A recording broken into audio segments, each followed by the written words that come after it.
So everyone's been waiting for the Galaxy S26 Ultra, and what looked like a long overdue upgrade is starting to feel like a step backwards. We've got new leaks showing the design, the colors, and even a redesigned S Pen. And when you connect the dots, Samsung's choices this year look questionable. Let's get into it. For months, the assumption was simple. The S26 Ultra would finally get built-in Qi 2 magnets, like Apple, and now Google. It felt overdue. But according to new leaks, Samsung might skip internal magnets entirely. Instead, it's the same old playbook.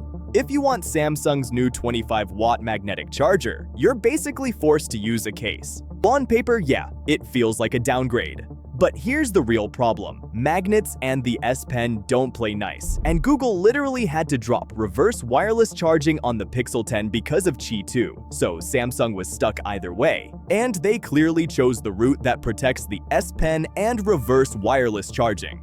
So if you wanted that MagSafe style snap with no case, it's probably not happening. And yeah, that's a massive disappointment. Now let's talk about the S Pen, because this is another change that longtime fans are definitely going to notice right away. Leaks show the S Pen is now basically black or white. No matter what color phone you buy, the only matching part is the clickable top. On top of that, the clicker itself is getting a tapered redesign. Samsung reshaped the clicker to match the rounder frame. But because it's not flat anymore, it's a little easier to insert it wrong if you're not paying attention. And visually, this is a pretty noticeable shift from what we're used to. Speaking of the new design, we've now seen leaked promotional posters. The standout is cobalt violet.